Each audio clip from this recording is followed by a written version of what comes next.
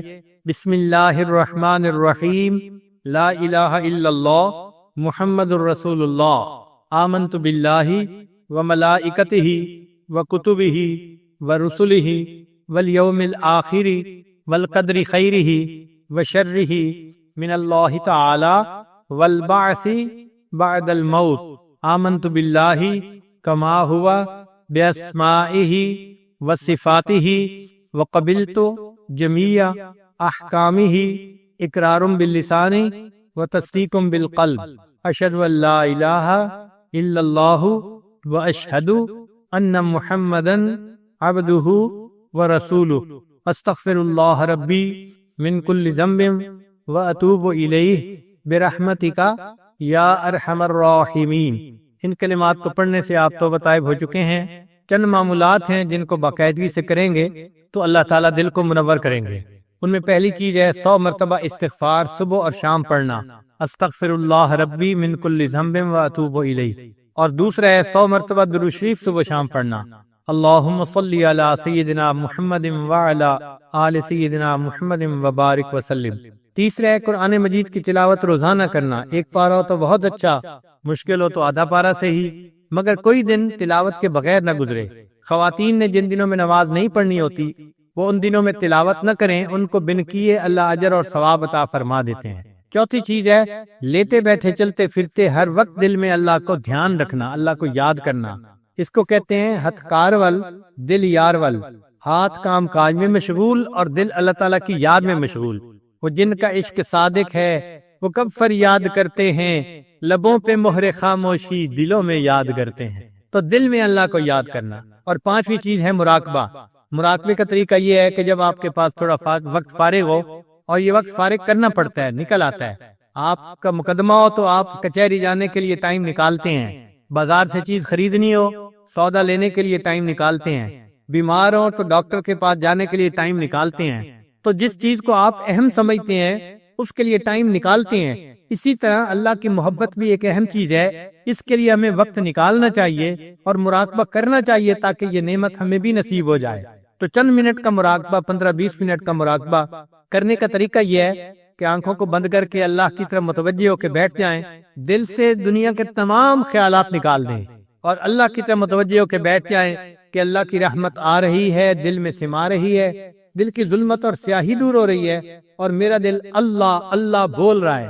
یعنی آپ نے زبان سے نہیں پڑھنا، دل پڑھ رہا ہے اور آپ سن رہے ہیں۔ بس 15-20 منٹ کا مراقبہ یہ آپ کے دل کی حالت کو بدلے گا اور آپ کو اپنے دل سے اللہ اللہ کی ایک کیفیت محسوس ہونی شروع ہو جائے گی۔ پہلے یہ حرکت ہوتی ہے اور بعد میں ایک آواز محسوس ہوتی ہے، پہلے تحرک ہوتا ہے بعد میں تذکر ہو جاتا ہے۔